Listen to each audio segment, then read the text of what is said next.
Good morning. Welcome to the April 26, 2021 meeting of the Rutherford County Regional Planning Commission.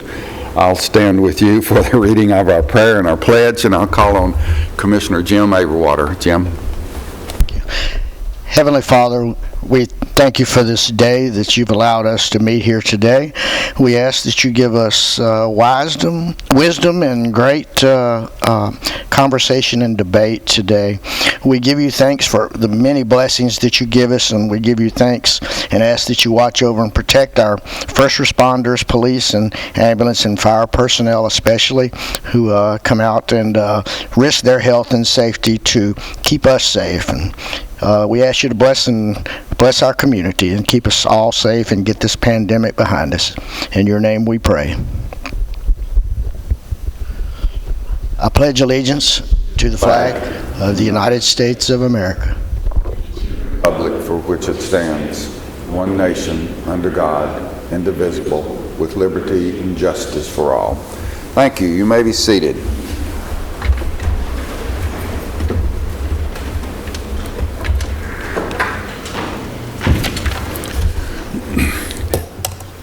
This meeting of the Rutherford County Regional Planning Commission is being conducted electronically pursuant to Governor Bill Lee's Executive Order 16.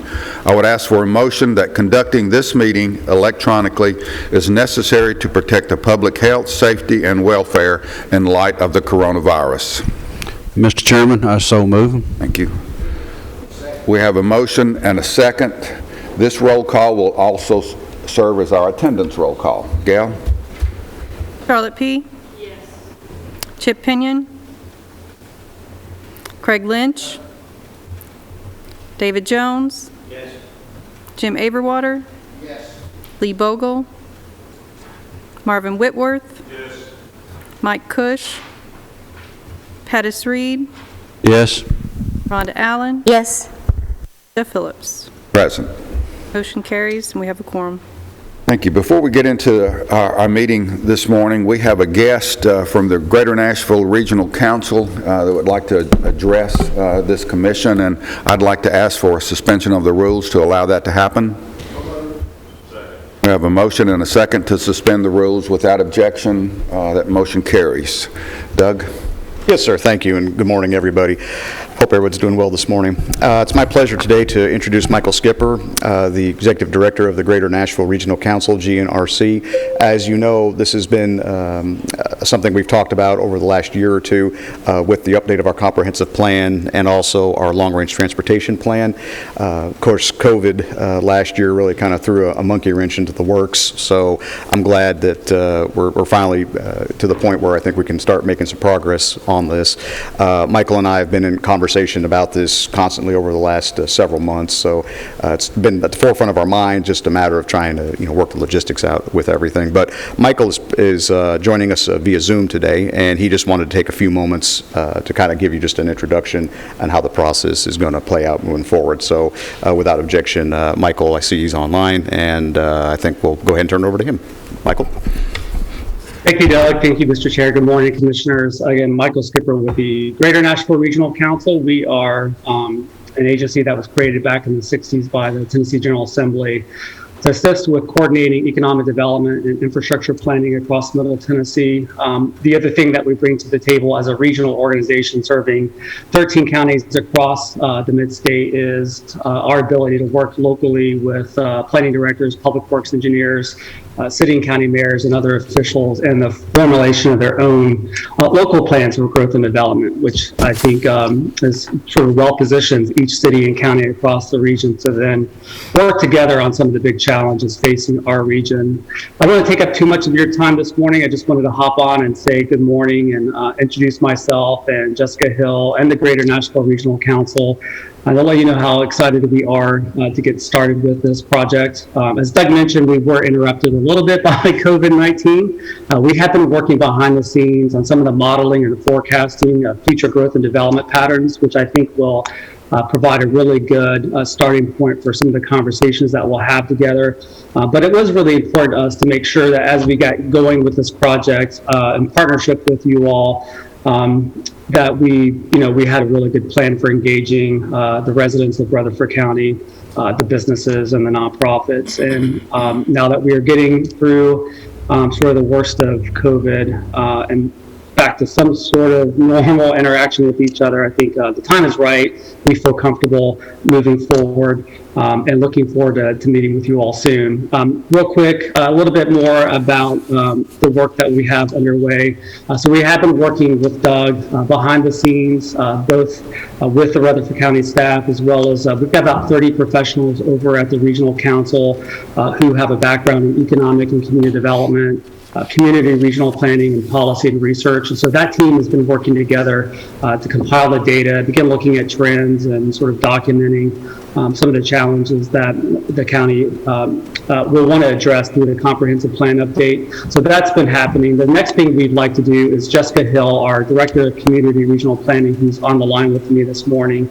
We'll want to get out and talk with each of you individually, both those of you on the Planning Commission as well as on the City Commission. And then Doug's also has a few additional department heads and other community leaders that we'll want to sit down and talk with individually or small groups, just to get a sense of what you're trying to achieve from the comprehensive plan update. This is one of the most important things I think a community can do together, is to think about the future, establish a vision, and just to make sure that the day-to-day decisions that are being made are supportive of the future that you're all trying to create together. And so I think before we sort of launch into it, it's really important to kind of sit down with everybody and figure out where everybody is trying to get.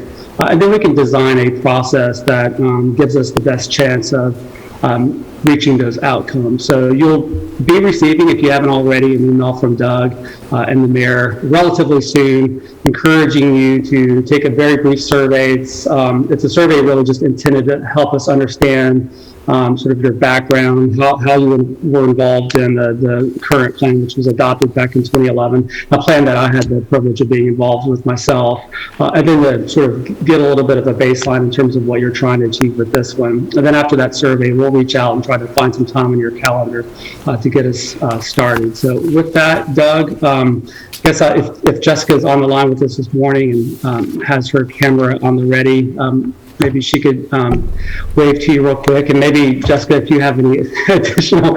So Jessica's actually in the process of moving, as you could all tell, with the U-Haul boxes behind her. So apologies for the lack of heads up there, Jessica. But do you have anything else you'd like to share here at the top? No, thank you, Michael. And yes, I apologize for all the U-Haul boxes, but the movies are coming tomorrow. It will be all done. Thank you. I look forward to working with you all on Rutherford County's comp plan. It is an important step in ensuring that your vision for the next 20, 25 years is realized through the policies and programs that you work on day to day. So really looking forward to working with you all. Well, thank you, Jessica. Thank you, Mr. Chair. And Doug, back to you. Thank you, Michael. Again, we're just really looking forward to getting this started. I know that, again, this has been something that's been a kind of a long time coming, but as Michael said, this definitely isn't something that we've just kind of, put aside. There's been a lot of things going on in the background, a lot of like the modeling and forecasting, a thing that Michael was talking about. We're looking forward to really getting moving on this, and thank you for, the Commission for their patience on this as we kind of navigated everything with COVID and hopefully getting started on this process going forward. So I'll be happy to answer any questions. Mr. Chairman, I have a question. Rhonda. Doug, as we do the update on the comprehensive plan, are we also going to be doing the update to the major thoroughfare plan at the same time? Yeah, the plan will start, then it's all part of the same process, but yes, when this is all done, you'll have an update to both. Other questions? Is that it? I think so. Thank you, Michael. Thanks, Michael and Jessica.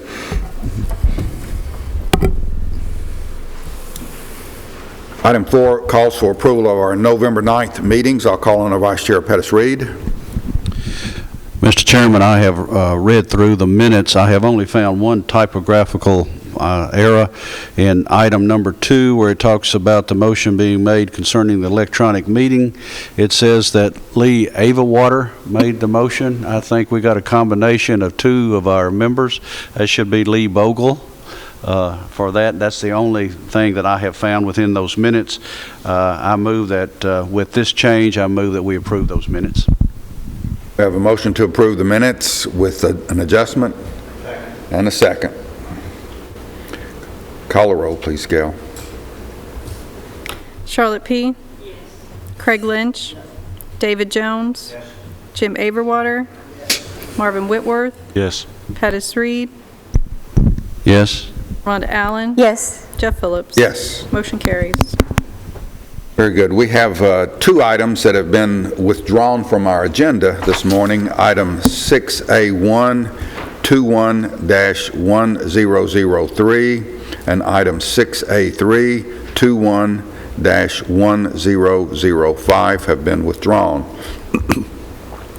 Getting into our business, item 6A, these are items submitted for a preliminary plan approval. 6A2, item number is 21-1004, the views at Lytle Creek, 101 lots on 73.75 acres, zoned PUD, located off of Lytle Creek Road. Robert Stroop is the applicant. Doug? Yes, Mr. Chairman, thank you. As you stated, this property is located along Lytle Creek Road. This property probably looks familiar to the planning commissioners. This plan will amend the preliminary plan that was approved by you at the October 28, 2019 meeting. As you recall, the item came through as a plan development, was approved, preliminary plan approval ensued not long after that. Then some work was done on the property, some wetland soils were found, determinations were made, so they came back with a revised plan development to take a lot of that western side of Lytle Creek Road out of the development. There's still some area over there for detention, but the lots that were over on that side of the road, the residential lots, have all been removed, and they kind of did a little bit of reworking on the eastern side. So, and that preliminary plan was amended back in September of 2020, and as far as the plan development property, the zoning of that. So now they're bringing this before you today to be consistent with that PUD approval. The comments that we had, for the most part, have been addressed. There are a couple of issues. They need some receiving ramps for handicap accessibility on a couple of the lots, but besides that, that's something that can be amended pretty easily and also shown on the construction drawings. So with that, everything else appears to have been addressed. So with that, I'll be happy to answer any questions. Questions for staff?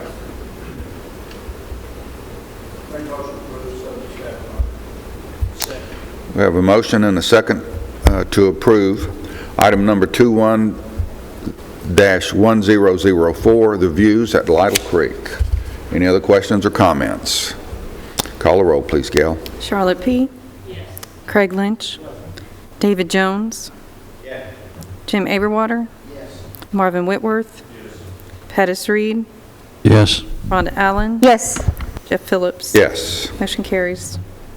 Item 6A4, preliminary plan for Dale Webb. The item number is 21-1006, 1,130 lots on 580 acres, zone PUD, located off Franklin Road,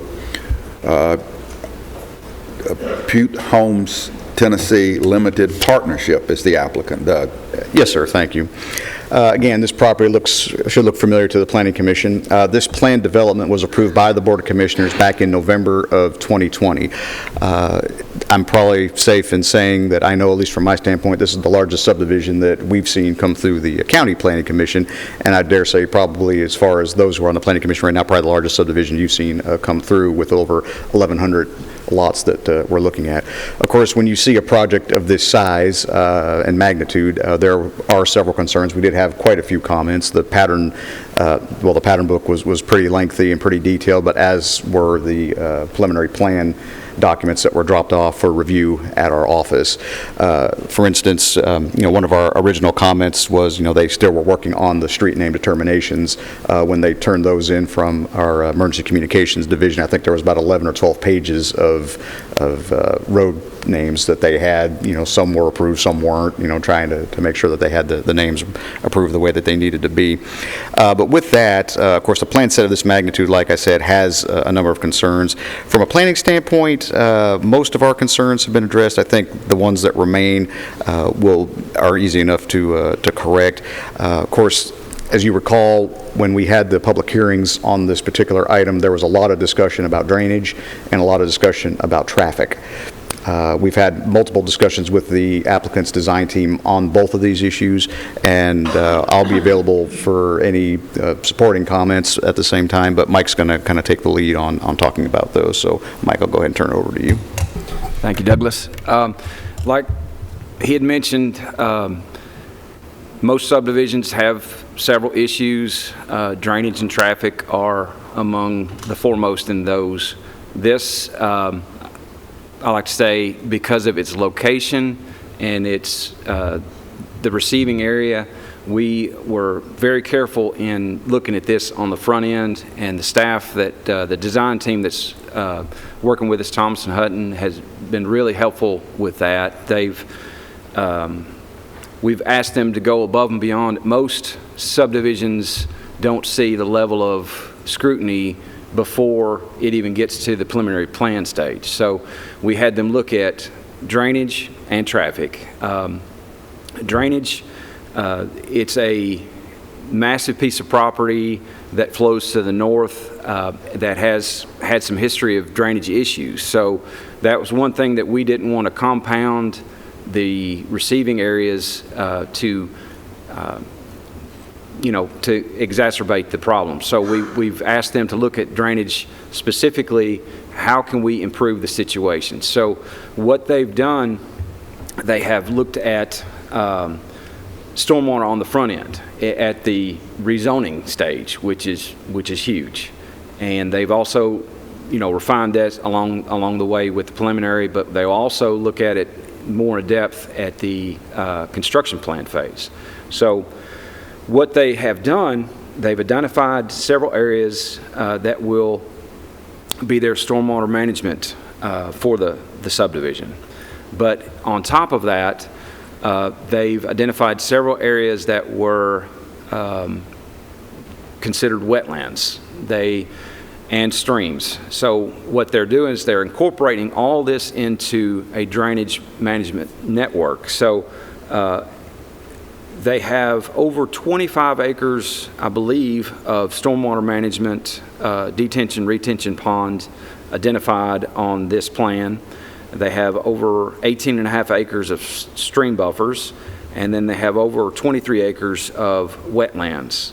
And from what I've been told, the wetlands, they've been evaluated by the EPA and TDEC, and this farm has had cattle run on it for decades and decades. So what I've been told is that they are going to enhance. They're going to plow up the wetlands and replant to, when you've got cattle running over it, it compacts the soil and makes a impervious area underneath the top surface where the cattle graze over the land over some time. So they're going to plow that up, replant it with wetland soil to help infiltrate the stormwater in the area. So they're going to have the typical stormwater management area, but they're also going to have wetlands that will receive that stormwater and help soak it in. So when they evaluated the property, we said stormwater is key. We gotta help the people on the north side and do everything we can. So they are over detaining, and then they're enhancing the stormwater and releasing much less than historically leaving the site as a farm right now. So from an earlier study, they have evaluated various storm events, and they have looked at what's leaving the property right now and once this is all built out, what will leave the property with all these stormwater enhancements. So they've been able to reduce earlier estimates of up to 70%. So they're holding back much more water than's leaving the site right now. So that gives us a lot of a comfort level, knowing that it drains to the north to some sinkhole volume sensitive areas. So we're going to work with them diligently to make sure that this plan adheres to, every stormwater tool that we can operate to help the neighbors to the north and help this subdivision. So I think that was key, and I just wanted to talk with them and say thank you for helping us and working with us on this to make sure that this subdivision, as massive as it is, won't be a stormwater issue to the neighbors to the north. It's going to do everything it can to hold this back. So the next thing is traffic. They are proposing 2 entrances off of Highway 99, and I can pull 96. They're proposing 2 entrances. Let me see if I can find a better plan. There's going to be a main boulevard, a divided, landscaped, coming off the entrance to their amenity center, their offices, their main area here in the center. They'll have a secondary entrance a little bit farther to the west.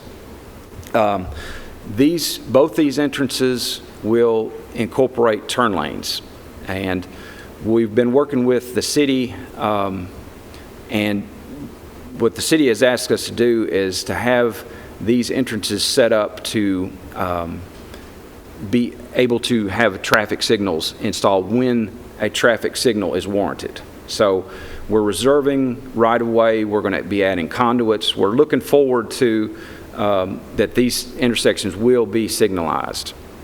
We're also looking forward to the fact that TDOT right now is surveying this segment of Highway 96 for their planned widening. It's going to go from 2 lanes to 5 lanes. So it's going to greatly impact this area and help the flow of traffic. Something else that has come up farther to the east is the Veterans and Highway 96 intersection. They also looked at that intersection and the traffic patterns of it and saw that they're going to have to make some improvements to that. Those improvements won't come along with the first phase, but I think the third phase they'll be adding additional turn lanes. They'll be modifying the signal timing mechanism at that traffic signal, and because that is inside the city limits, we'll have to work closely with the city to make sure that that is done according to their plans. Something else I should note is that all of these streets will be private. All of the drainage networks will be private. It's going to all be maintained by the homeowners association for this development. All the streets and drainage networks will still have to be designed and overseen by the county, and we will inspect it during construction, but once it is finalized and built out, it will be turned over to the HOA and not the county for perpetual maintenance. And they're incorporating that into their HOA fees and whatnot to make sure that they've got the adequate funds to cover all that. So I just wanted that to, everybody be aware that all these streets will be private streets. It's a age-restricted development, 55 and up. At least one of the owners has to be 55 and up. So that was something else that we factored into the traffic impact study. This is focused mainly as a retiree development. I believe there's a restriction that no children, something to that effect. I might need some clarification on that, but so it's going to have different traffic patterns than a traditional subdivision with mom, dad, and several kids and several drivers. So that's also something that needs to be stated. They have worked with us diligently. They've provided several stubs right-of-way stubs to the adjacent properties. Some of the property to the east is very steep, so we didn't have any stubs on this side, but we have added stubs to the south and east as much as we could. There is a access easement that goes back for the TVA line, and the Middle Tennessee Electric starts at the far eastern edge and kind of runs through. You can see this heavy line here. But, and then this is going to be a separate kind of entrance here. This is Mayor Burgess's home right here, and this little cul-de-sac is something that he intended to, I guess, have his family build on that area. But I believe this will be I think this is going to be a public street. So this section will be public, but the age-restricted internal part will be private streets. So, and one other aspect, they are proposing to dedicate some land in this area. If you can see it on the screen, there's a little area up close to Highway 96 near the second entrance that will be a Rutherford County Public Safety building with fire, EMS, and potentially a sheriff and a tornado safe room like the other sites that we're doing. So just to state off, this is a large, very large subdivision, one of the largest that we've seen, but they have been very, very good to work with us, and we appreciate all the help that they've given us. So I'm sorry if I've rambled, but these are two major things that we will be watching in the future. And I'll just add on to what Mike was just saying. You know, again, this is just the first step, you know, the preliminary plan approval. This is the master plan for the development. Moving forward, if this is approved, what will happen next is every section individually would be brought in with more detailed construction drawings. So now those don't come to the Planning Commission, but that gives staff the ability to break out the red pens and to make the changes and things based on the conversations we've had and the issues that we see. So they're not going to break ground tomorrow. There's still a lot of work to be done. So here's a breakdown of the land. The lot area, the right-of-way, stormwater management, stream buffers, wetlands, sewer treatment, the CUD step areas, open space, and a breakdown of the lots. So I thought that was helpful to kind of see that all stated up on the front end.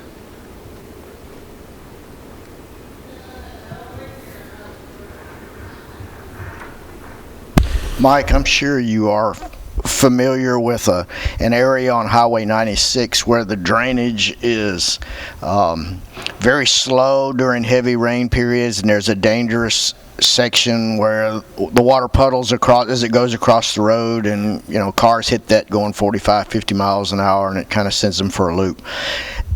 And I think it's towards the eastern end of this property. Is that correct, or is that on the property next door? No, you are correct. There are several large culverts that cross under Highway 96 that flow to the north. And you might remember this property, the county had looked at this property across the street for a potential school site for a middle and high or a elementary and middle. But it was determined that there are several areas of wetlands on here and areas that hold water. This is a volume sensitive area to the north. Water flows to this area and has to sit and soak in over time. So there is... So I guess the big question is, will that area, if they're doing these roads improvements out there and they're going to add some turn lanes and that sort of thing, will that area of the road be raised and maybe a better culvert put in or something to facilitate the drainage. I like the fact that it's being reduced through there, and maybe that alone will help. But I think also that low spot is kind of a problem. Is that something you guys are watching out for? Yes, sir. Yes, sir. And that will come with the TDOT plan that they're surveying right now to do the engineering design. So there are, and if you've driven Highway 96, you know there are several steep vertical curves and challenges that they're going to try to address and correct. And drainage and those vertical curves will be one of them. So yes, right in here, water's been known to overtop the road at times. So we're hoping that with the TDOT redesign, making this a 5-lane thoroughfare, and our development to the south, the Del Webb development to the south, holding back as much or more stormwater as they can and allowing a lot of that to soak into these wetlands area will help the drainage on the north side. So that's something that we're going to be looking at carefully. But to answer your question, yes, that we will watch that. Mike, I know this is private. It's going to be private. Yes, sir. 11 or 12, 13 years, big pothole comes in the road. HOA is not too fast fixing that. Are we as a county protected? We're washing our hands of this, right? I mean, Yes. they will come back to the county, but we are free and clear. It's not our road. Yes, sir. And that will be stated clearly on the plats. We'll work with our legal counsel to make sure everything's according to recommendations of making this a private system, making sure that the HOA is set up accordingly to handle this in the future. So when they come to the county commissioner in that district, he will be aware that it's not his problem. Yes, sir. Yes, sir. And likewise, the drainage system, everything is going to be maintained by the HOA. And the development team could probably, they have several of these developments around the country. And what they do is that the management team, I believe they even cut the grass for a lot of the homeowners, but they maintain the stormwater network. They'll inspect the ponds. They'll have to meet, county and state requirements of inspections, annual inspections and also yearly inspections 5-year inspections by an engineer. So that's something that we'll see with the construction plans is a long-term maintenance agreement. So they'll set up the schedule of when these things are going to be inspected, who's going to do it, what they're looking for, so and how, to correct things. So that's, yes, sir. They will look at the HOA and we will work with our legal team to make sure that it's set up accordingly and addresses these issues for long-term maintenance and care. Mr. Chairman, Yes. questions for Mike? I don't know if this is a question, more of a comment. It's encouraging to hear a development like this talking about keeping 70% of the water there. Being a commissioner back during that major water event that we had back in March, that Saturday and Sunday, in my district being mostly rural, I spent most of those days out on the road or on the telephone dealing with people as far as water was concerned. And if this development does as they have said that they will do as far as maintaining that stormwater, if they work with their wetlands, if they work with every bit of this and this could become the poster child for us to show some of these other developments, hey, it can be done in Rutherford County. It can be something we can do because some of the areas that I drove in and dealt with, it's not being done in some of those others to the point of what they said they would do. And I think this right here could be that example of what we're looking for. And Yes, sir. Because we do that at different times. When we see it's working somewhere, say, hey, go over there and look at that, see how they're doing it. And this is what we're looking for. This is the grade we're looking at. This is what we want to reach. This is where we want to go. But I think that's pretty much it. It's something that we're going to have to do if we continue to have rain events as we do and continue to deal with the growth that we're having. Mhm. But it's good to hear that kind of numbers is what we're talking about, because every one of us knows what's out on Highway 96 and what we deal there. But we've seen it, and I think if this can be accomplished in what they're doing, and they seem to know what they're doing, I think this is something that we need to look at and need to promote. Yes, sir. And I'd like to say, some of the older subdivisions in the county, we have the benefit of technology. I mean, technology today, the topographic, aerial imagery, all the bells and whistles and tools that we have, I didn't have when I started 100 years ago. We had old paper maps we would tape together and roll a planimeter around to try to get the drainage area and, do a best guess. But we've got historical data. We've got LiDAR topography that's, it's accurate as a field run survey. So we're very fortunate to have this information and all the tools and technologies that we have. So we are continually trying to enhance our stormwater requirements, our subdivisions, so they don't become a problem in the future. But we're trying everything we can to make sure it's improved.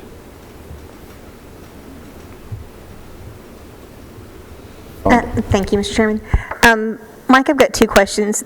The first one is on the TDOT improvements to that road. State improvement projects, road improvement projects are notoriously slow. Yes. The timing rarely ever works out to when we actually need them. Yes. In relationship to the residents. So what's going to happen if we need turn lanes there before TDOT is ready to make their improvements? Section 1 will be building turn lanes with the beginning of the project. So they're putting in turn lanes now. So are those turn lanes possibly going to come back out if it doesn't fall in with whatever TDOT's plan is, or do you already anticipate what the TDOT improvement's going to be, and so we're putting them there and not going to have to rip them back out? They will be incorporated into the design. They're going from a 2-lane section. Well, this will have a turn lane to make it a 3-lane section at each entrance, but they're going to a 5-lane section. That center lane will be a dual turn lane, left and for opposing lefts. So when the city comes along, I think there's a plan that they're going back to build a park to the property to the north. So it will be incorporated with the turn lanes here. So they are building turn lanes in section 1 for the 2 entrances on Highway 96 right now. And then later, as it's required, back to the east at Veterans and Highway 96, they're going to be installing turn lanes. They will be installing a southbound right turn lane on Veterans. They're extending a left turn lane to the north. There was a requirement that they do a southbound right turn lane, but there are some large poles. We're working with the city on figuring out what to do with that. But there are several enhancements planned for this intersection, including traffic monitoring the signals, changing the timing of the signals to allow more turns as it goes through. So this will be studied again once it gets closer to the requirement that these enhancements are needed at this intersection. But the first phase will have 2 turn lanes at each entrance. And so when they do that, you anticipate there's not going to be a need for those turn lanes to be ripped back out to work with the new updated plan. That's my concern, is these folks are going to have to live through this twice. There's going to be turn lanes going in, then the plan's going to be redesigned, the road's going to be redesigned, then it's going to be ripped back out, and they're going to have to live through it twice. So that's kind of what I'm listening for. Yes, ma'am. Unfortunately, we're going to have to break some eggs to make some omelets, so they will have to live through this twice. And then my next question is on this road network being private. I understand why we would want the green space and the drainage and all that to be part of the HOA responsibility. What's the logic behind having a neighborhood this large with private roads? Why would they want that, and why would we want them to have that? Because I'm foreseeing the same issue that was brought up earlier, which is as this neighborhood turns over, families aren't going to remember that this is a private road network. They're going to expect that this is publicly maintained. So if it's already being built to county standards, why would we not just go ahead and accept it as public roads? The high density that they're asking for, setbacks, the utilities, everything, it was too much to be in a public rights of way. So the decision was made that if they want this level of intensity for the lots and everything, that it would be privately maintained. Great, thank you. Like this community gated community? I don't believe it is, no, sir. No, sir. They do show a gatehouse, but I think it's just for aesthetics. I think most neighborhoods that have private roads prefer to be gated to keep a lot of traffic, particularly heavy traffic, off the roads. They kind of control that a little closer. That is their intent, is to, they want to keep it exclusively a retirement community, not incorporate a lot of other traffic in and out. So, but I don't believe it's going to be gated. Right, and that was not part of their pattern book approval, I'll say that. If it were, that was going to be a discussion. I'm sure that our public safety partners would probably had more input. Of course, they have input in the process, but I know that would have been more of a concern, with crash gates and different things like that. But yeah, that was never really brought up. It was always going to be, like Mike said, that's more of a aesthetic feature where the gatehouse is located. They never talked about actually having it as a private gated community. On the screen, you can kind of see the main boulevard coming in and out. It's going to be divided by landscape medians. And here's the gatehouse here. So, but as far as I know, they didn't have plans for restricting access in and out.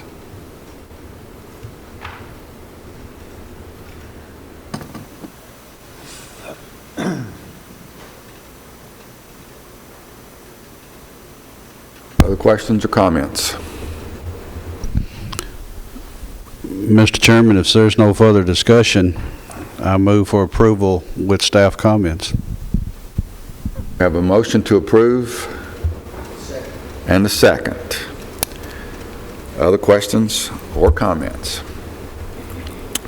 Once again, we have a motion and a second to approve item 21-1006 for Dale Webb. Call the roll, please, Gal. Charlotte P. Yes. Craig Lynch. David Jones. Yes. Jim Averwater. Yes. Marvin Whitworth. Yes. Pettis Reed. Yes. Rhonda Allen. Yes. Jeff Phillips. Yes. Motion carries.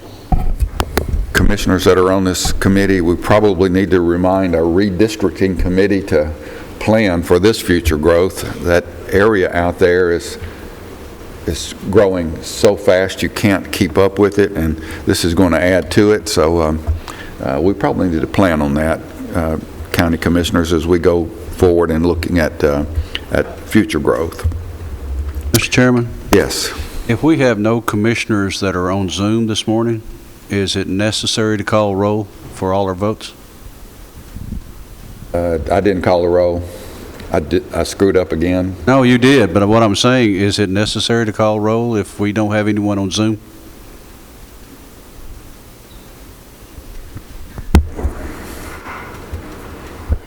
No, it's not. While we did open the meeting with an electronic notice, really the purpose for that is if we have members that are not here voting in person.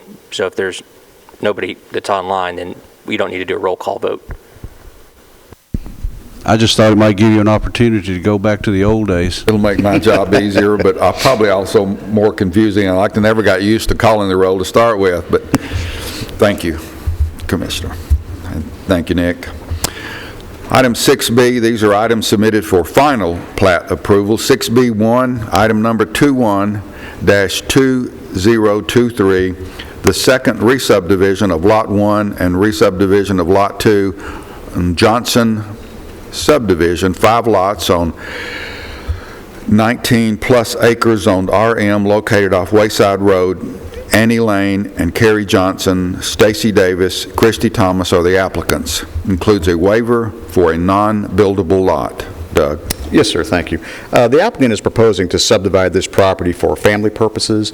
When you look at the plat, and you can see that on the screen, there is an existing residence on Lot 3 that has access to Annie Rachel Lane currently, which is a private drive. Lot 1 contains the applicant's house. Lots 2 and 4 will be new tracks. Lot 2 will access a private easement along the flagpole portion of Lot 4. You can see that on the drawing as well. The reason they're asking for the non-buildable lot is because on that larger Lot 4, which is an acreage tract right now, they have not identified any septic soils at this time. The applicant's plans, they don't want to really do anything with that at this point. At some point in the future, they will and know that they would have to have some soil sites identified for that property before any development would occur. So Lot 5 is not shown on there. You can kind of see there's Lot 5. That's not to be shown, or designed rather, as a standalone lot. You can see it's actually going to be combined to the back of Lot 1. So again, this really is for family purposes. I've talked to the applicant several times about this, as well as the surveying team. This was the solution that we did come up with for accomplishing what they wanted to accomplish. There is an existing residence, I believe it's a single wide, on the Annie Rachel Lane lot, which is going to be removed and a new house built in its place.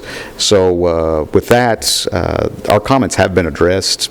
Really, the number of lots is what necessitated bringing this to the Planning Commission, as well as the non-buildable lot request. So with that, I'll be happy to answer any questions, and the applicant is present.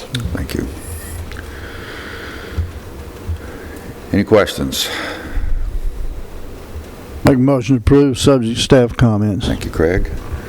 We have a motion and a second to approve item number 21-2023, the second re-subdivision of Lot 1 and re-subdivision of Lot 2, Johnson subdivision. Other questions or comments? All those in favor of the motion to approve, please say aye. Any opposition? Motion to approve carries. Thank you. That felt pretty good. Thank you, Pettis. Item 6B, submitted for final plat approval, 6B2, 21-2024, Woodruff Cove, Section 1, 116 lots on 58.54 acres, zone PUD, located along Shelbyville Highway. Mankin Point LLC is the applicant. Doug? Yes, sir, thank you. The preliminary plan for this development was approved by the Planning Commission back in January of 2019. This plat does appear to be consistent with that preliminary approval. Our comments, for the most part, have been addressed from a planning standpoint, at least. From an engineering standpoint, and I'll at least mention these, Mike may want to elaborate a little more. Some of the drainage easements shown on the backs of these lots, they're non-parallel, so they need to be marked a little better for replication out in the field.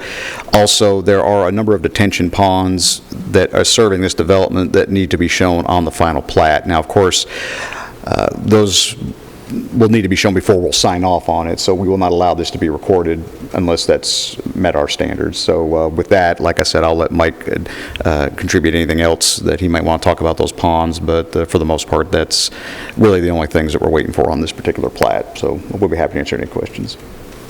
No, Doug covered it. It's just, if it's serving Section 1, it's got to be shown on the plat. And we just want to make sure that all of the ponds serving Section 1 are shown and recorded on the plat.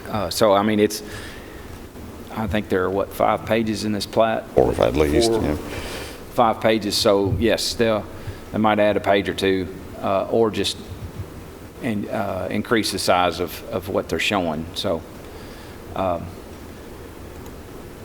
this, if you're looking for reference, it is a little bit south of the Davenport subdivision development, and a little bit north of Crescent Lane on Shelbyville Highway, US 231, State Route 10.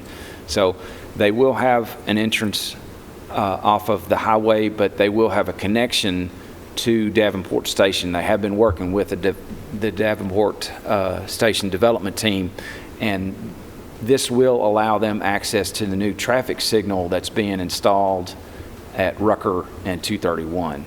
So hopefully in a few months we'll have a traffic signal up and running right here at this intersection. They've already installed a lot of the turn lanes, I know, for Davenport Station. There is another leg on Rucker Road that will need to be installed as well, but there will be a traffic signal here. This development, Woodruff Cove, will be able to utilize that traffic signal, allow traffic to come through Davenport Station and out to this traffic signal to make safe left turns to go north. The traffic signal will probably be online before this is online. Yes, sir. Yes, So sir. That was what we planned all through Yes, sir. for the right to be out there. They've been working together. The traffic signals, all the equipment has been ordered. Like I said, the turn lanes have already been installed for Davenport Station. The north and southbound turn lanes, the turn lanes coming out of the Davenport Station. There is one leg on Rucker that another development, Rucker Landing, to the east is working on. They'll be installing those, but everything is, we're trying to set together to come out at the same time.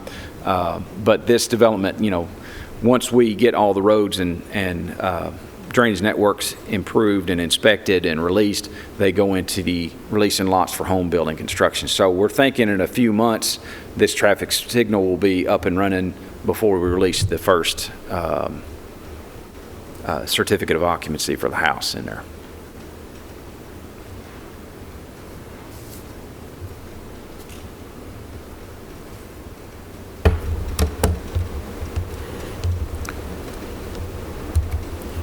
Other questions, comments?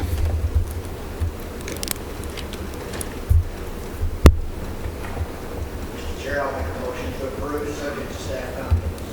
Thank you, Jim. We have a motion and a second to approve item 21-2024. This is a final approval for Woodruff Cove, Section 1. All those in favor of that motion to approve, please say aye. Aye. Any opposition? Motion to approve carries. Thank you.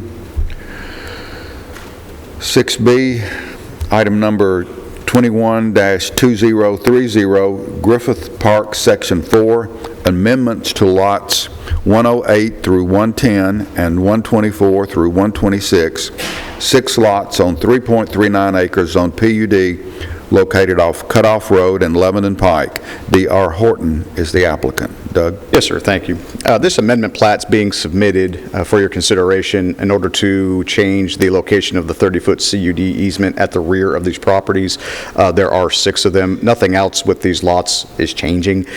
We have reviewed the plat. Our comments have been addressed. This plat is in good order.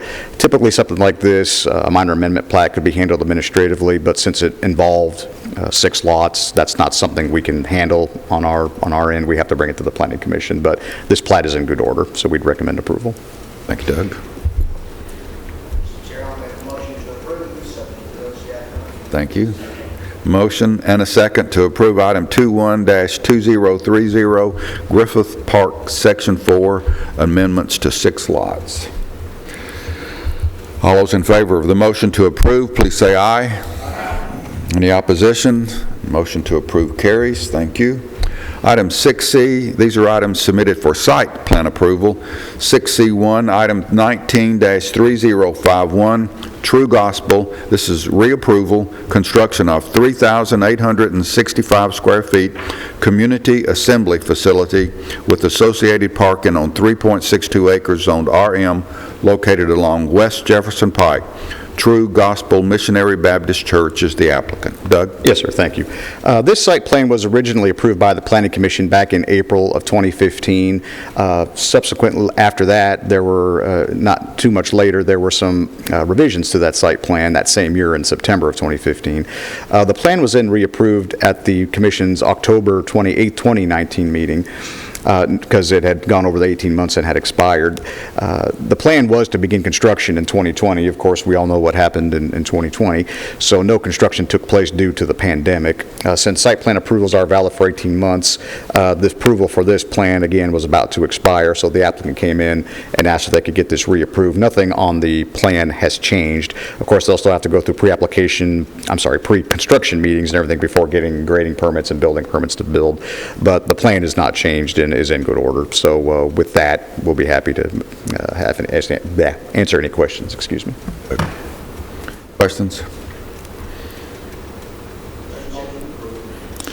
We have a motion and a second to approve the site plan for True Gospel, item number 19-3051.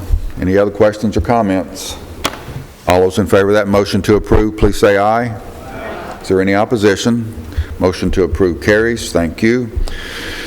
6C2, item number 21-3007, Bill Rice Ranch School Building, construction of 4,205 square feet school building on 4.76 acres, zoned AR, with a previously approved CUP located along Bill Rice Ranch Road. Bill Rice Ranch is the applicant. Doug? Yes, sir. Thank you. The applicant's proposing to construct an additional school building on the site behind an existing residence on the property. It's actually adjacent to the existing school buildings that are on the property.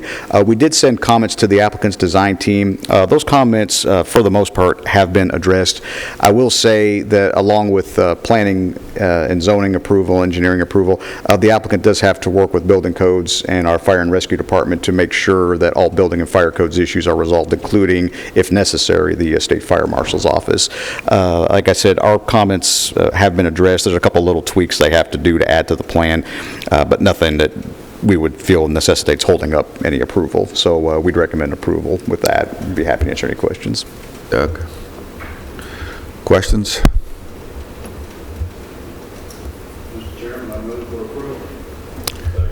We have a motion and a second to approve Bill Rice Ranch School Building site plan. The item number is 21-3007. Any other questions? All those in favor of the motion to approve, please say aye. Aye. Is there any opposition? That motion to approve carries. Thank you.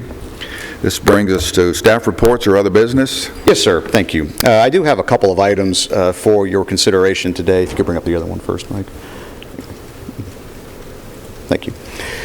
Just a couple items for discussion, since we had a pretty decent agenda, but not enough that I thought we needed to push anything off as far as staff reports are concerned. You'll recall that we've discussed this item in the past, and I will say these two items we're going to talk about, there's nothing on your iPads about them, so just turn your attention to the screen, please. The concerns that we had and the study that we brought before you regarding our plan developments and the concerns we have there, we've been talking amongst ourselves as staff as about who to be a good people to include on this committee, kind of like an ad hoc committee, more of a, I won't say like a super formal, more of an informal kind of conversation. A lot of the items that we have been discussing here at the Planning Commission, we've already been alerting potential applicants to, so those designs have been taken into consideration, those concerns, but we still think it might be a good idea to formalize some of these things, to actually put them into our ordinances and whatnot. So what we thought for doing the committee, and Mike, could you zoom that, or just lift that up just a little bit? There's some more down, there you go. Okay. I guess that was all, I'm sorry. Yeah, that was it. Okay, kind of what we were looking at is from county staff standpoint, of course, we'd like to see members of our staff, planning and engineering. We do have discussions that do concern the county's highway department, as well as fire and rescue and building codes. As you recall, when we had our presentation a little earlier in the year, Ms. Bell actually also made some comments regarding some of the concerns that she had. But we thought it'd be a good idea to have a couple members from the Planning Commission, some folks from the engineering/development community, and then utilities, members of both Middle Tennessee Electric and CUD involved in that. Like I said, I don't anticipate this being something that we have formal votes on or anything like that. Really just to get the ideas out there and then bring them back to the Planning Commission, kind of see what direction you guys would like to go with some of the recommendations that we come up with. So that's kind of what we're looking at as a makeup of that committee. So I just wanted to throw that out there for consideration and comment kind of fine tune this, and then we can go ahead and get started on things. So I'll be happy to answer questions or listen to the discussion at this point.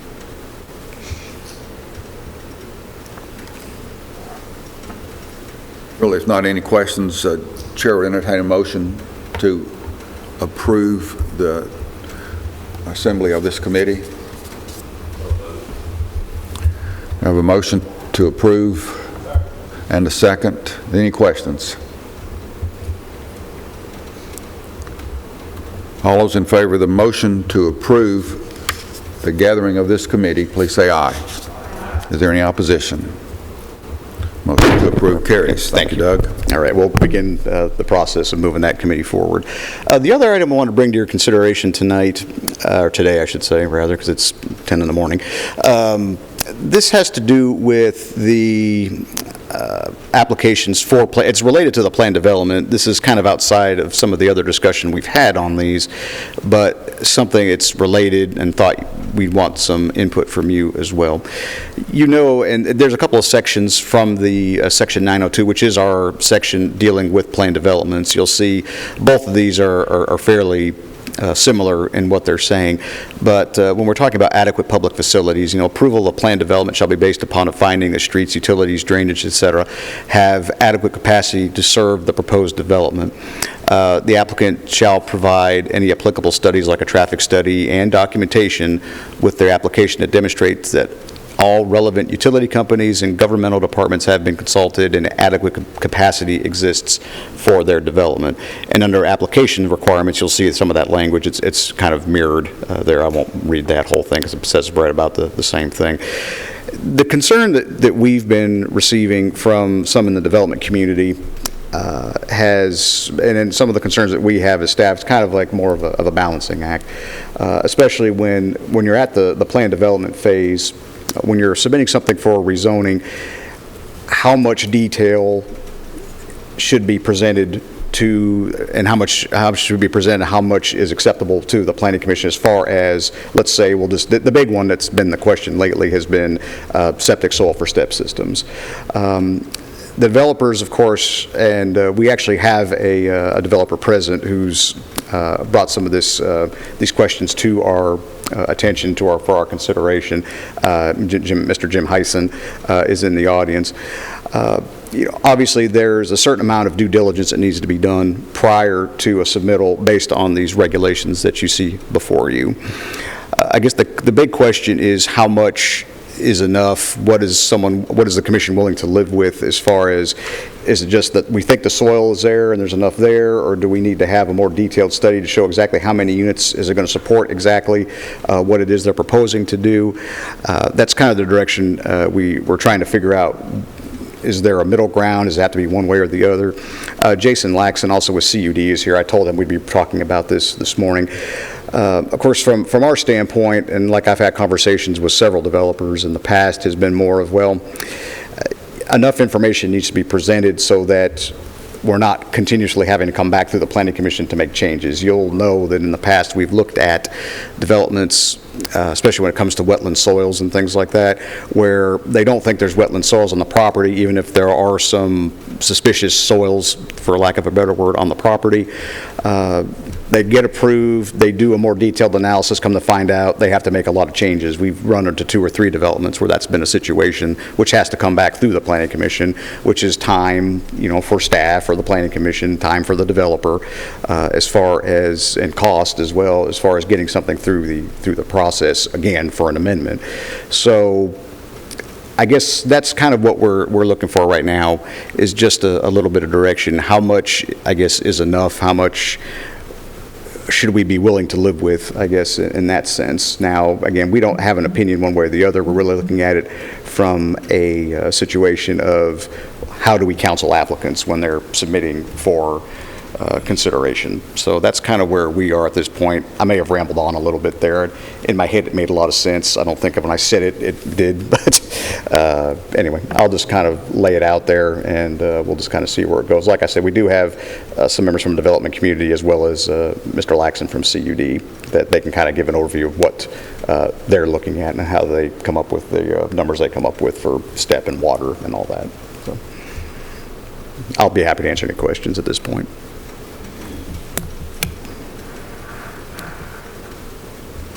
I know we've had this discussion before, but I guess the big question is, how are you going to define adequate for each of these things?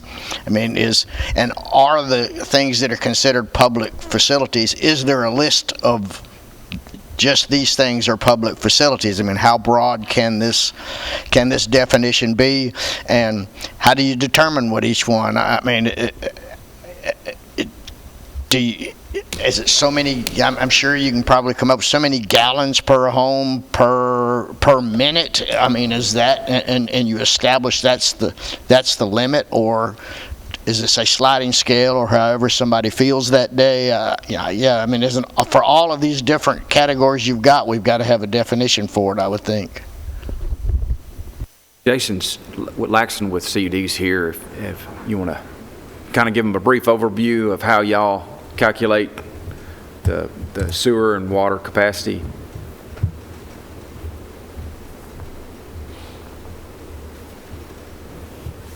Good morning. Jason Laxton with CUD. On the water capacity is pretty easy for us to do. We have a pretty accurate hydraulic model, and any new development is submitted, it's entered into the model, and our system is run through that model, and we can tell what we can serve. We're maintaining minimum 20 PSI at the highest elevation that is affected by the development. It may not be in the development, so we do look further outside. So on the water, it's usually a pretty cut and dry issue. The issue with the step is a little harder to determine on a preliminary basis. We ask for, it's really a minimal amount of information, a preliminary soils map, and what we've asked for is the soil scientist, when he goes out and does a preliminary study for the developers, he's going to usually do so many bores in the soil to determine areas where the soil is good or favorable, may not be too detailed, but does look like a good area, and then areas that aren't so good. And so we get a very generic soil map back with some shading on it based on the favorability of the soils. And we ask for some information on that with the numbers, the number of good spots that they hit versus spots that aren't good. And with that, we just make a good, I guess, educated guess based on the percentages of what we think it looks like it's going to return soils. And for a preliminary approval, which would be our intent to serve letter, that's what we base it on. If that, along with the concept, they're submitting a defined area where they're planning to put the soils, and if that favorability, the percent yield works with that area, then, and it is based on number of homes and how much area is needed, then we go ahead and write that intent to serve letter, which it is subject to a more detailed design and a more detailed soil study later on. The biggest issue that I see on these is some of the preliminary soils map does not have much data submitted, and with that I have to make a lot more assumptions. And being conservative by nature, if they give a range, I'm going to use the lowest number on that range. Just without any supporting data, then that's all I can do, is the way I look at it anyway. But as far as our process and what we're looking at on doing these preliminary evaluations, I'll be glad to answer any more questions.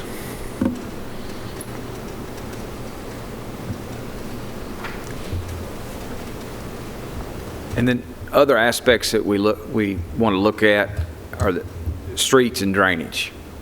Like I went on and on and on about the Del Webb development. We want to make sure that the streets can support the level of the development. We don't want 100 lots on a one-lane road out in the county, where traffic's going to have issues with coming and going. We don't want to set up a subdivision that will impact the surrounding community, the surrounding property owners. We don't want to make anything worse. We want to, if we can, just leave it better than we found it. So those are a couple other issues that we're trying to look at as well as besides the utilities. So these are several things that we look at. We ask the development team to look at. We get together and have a pre-submittal, pre-design meeting. We talk about drainage. We talk about roads. We talk about soils. We talk, have you discussed the existing water line with the CUD? Have you talked to Middle Tennessee Electric? Can they serve this development? So, but I think we're just needing some more guidance from y'all. See how much do y'all want to see on the front end? When we have a county commissioner that says, hey, I duck hunt on this property 4 months out of the year, because of the water stands, that's an issue. We need to make sure that we're not impacting the new residents and the adjacent residents and the road network. So we need a little guidance from y'all. And like I said, the reason I'm even bringing this up it was really more on the soils end of things. But hearing what Jason was just talking about, I mean, it's enough information where he can make a decision, basically enough detail that they can make the decision that needs to be made. I don't know if it necessarily, from hearing what he's saying, it doesn't have to be like a super detailed study since it's subject to a more intensive design. But that's kind of what brought this to our attention, and that's why we wanted to bring it up to you today. Jim wants to speak. Sorry? Jim Heisen wants to speak. Mr. Heisen, would you like to address the...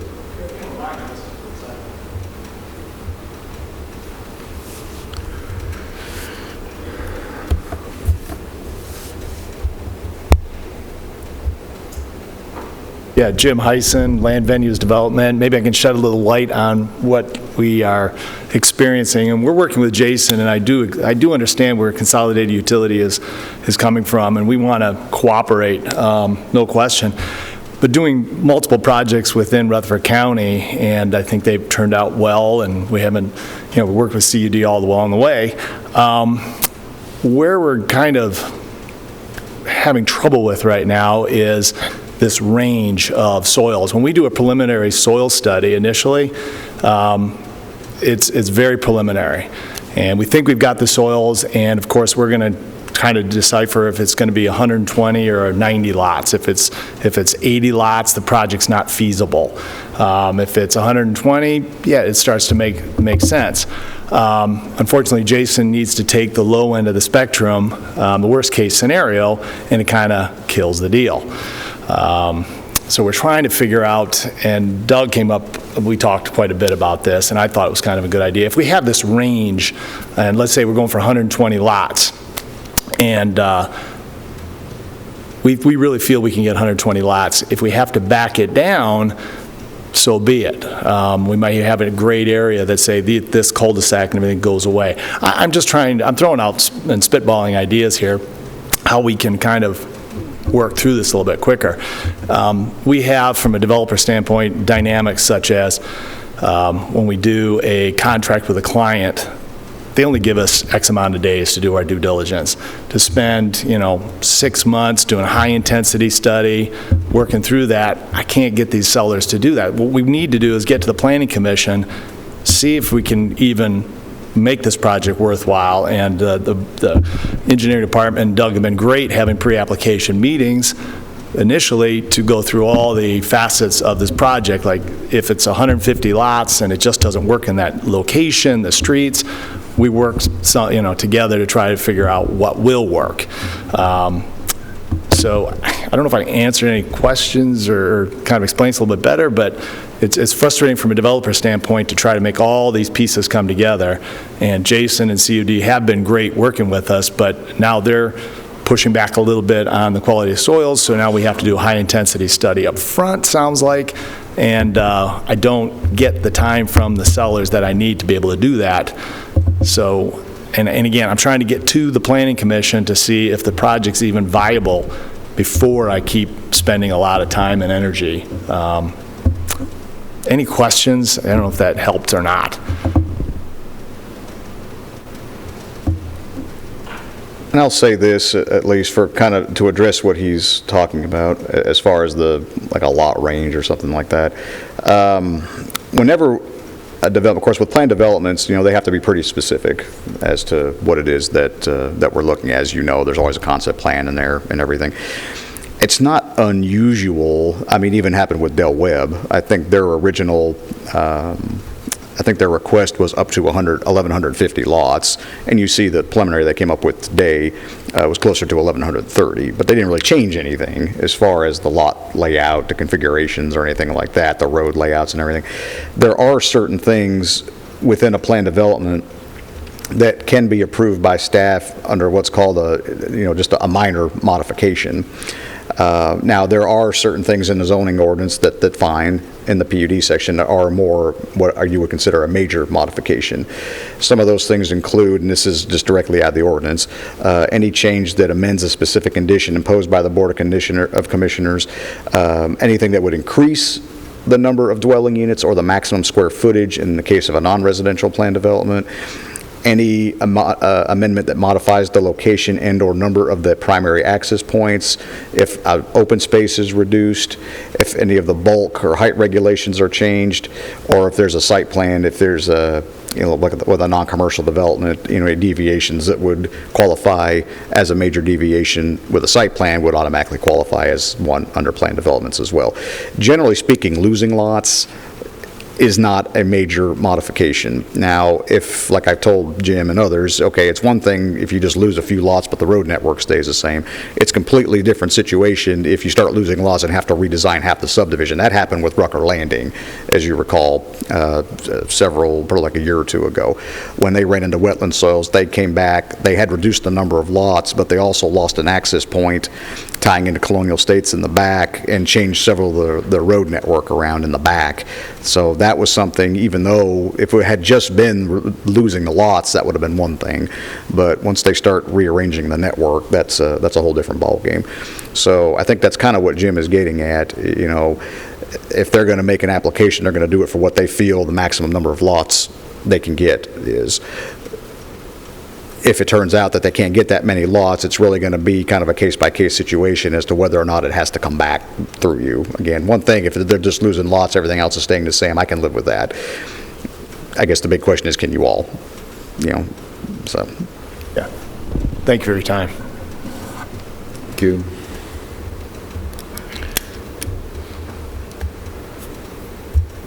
Mr. Chairman, speaking on behalf of CUD, Jason needs so much information to make an educated decision. The CUD took on STEP system years ago under leadership of Nancy Allen when she was our the county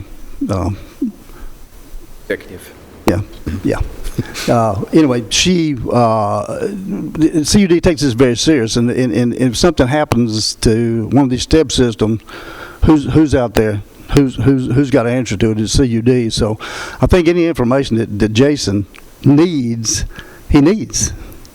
I don't need to cut him short. I mean, he may need more later on, but something to just make this initial decision. I don't think we need to cut that at all.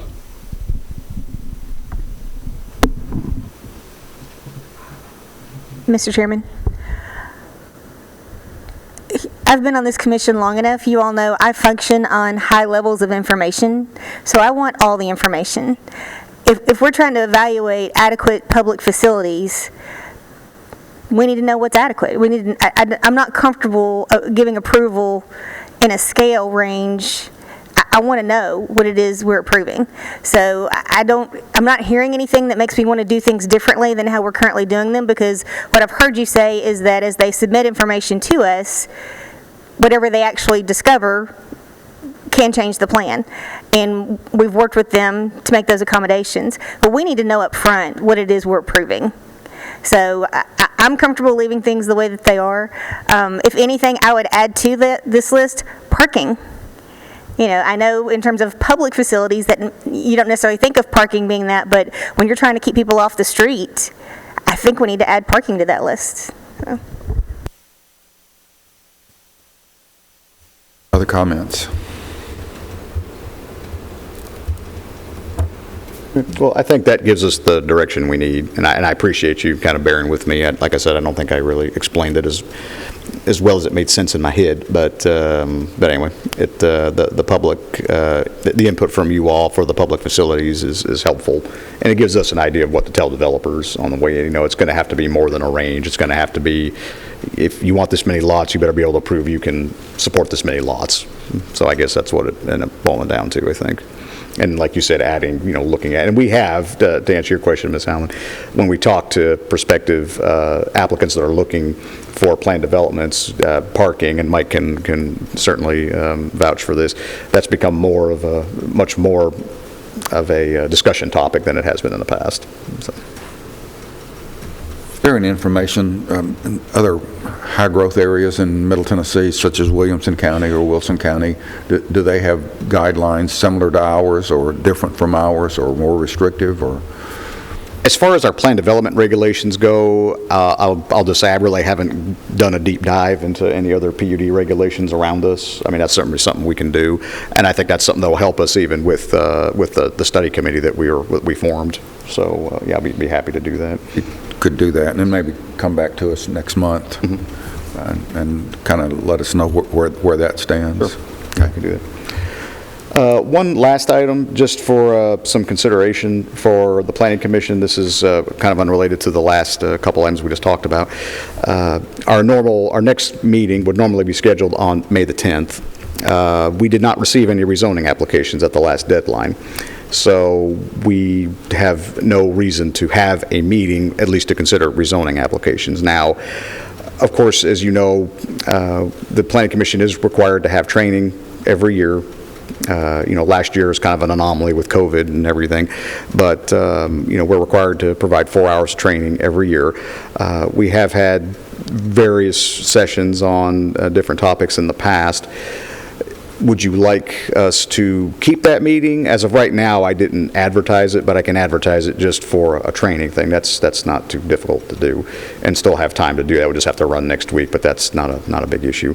But do you want to, and if you do want to do some sort of a training, what kind of topics would you like to see? Craig, I know you and I discussed some things not too long ago regarding step systems and things, but I just kind of wanted to throw it out there for consideration. Like I said, there's as of this point, and our deadline's way past, so it's too late to get on this next coming agenda. So we do have a night meeting that we don't have to have. So I just wanted to throw that out there for consideration. What's your pleasure? I'm looking for a consensus. We can meet and get probably half of our required training sessions out of the way for this year, if you guys want to do that. It might be a smart thing to do, but taking a week off is also not undesirable as well. So I'm leaning toward having a meeting and conducting a training session, unless there's objections to that. Rhonda? No, I think we should definitely do the training, and I'm wondering, Doug, in terms of topics, would it be worthwhile for us to have any kind of a refresher course over comprehensive plans, major thoroughfare plans, since we're going into that process? There are decisions that we have to make and things that we'll have to be doing in terms of participating in that. It probably would be good to do at least some part of a refresher course on all of that. And it might also give us a chance to talk about traffic sheds again, which we all really enjoy. So. Yeah, what I can do, I can see what I'll talk with Michael. I need to talk with him today a little later anyway about some other things, but I can just bring it up and say, hey, because this is actually something we've talked about, is do we want to do like a joint meeting between the Planning Commission and the County Commission? How do we want to do this? And if we have an open date that we could use, this might be a good opportunity for that if they can make it work on their schedule. So let me look into that. Be happy to do that.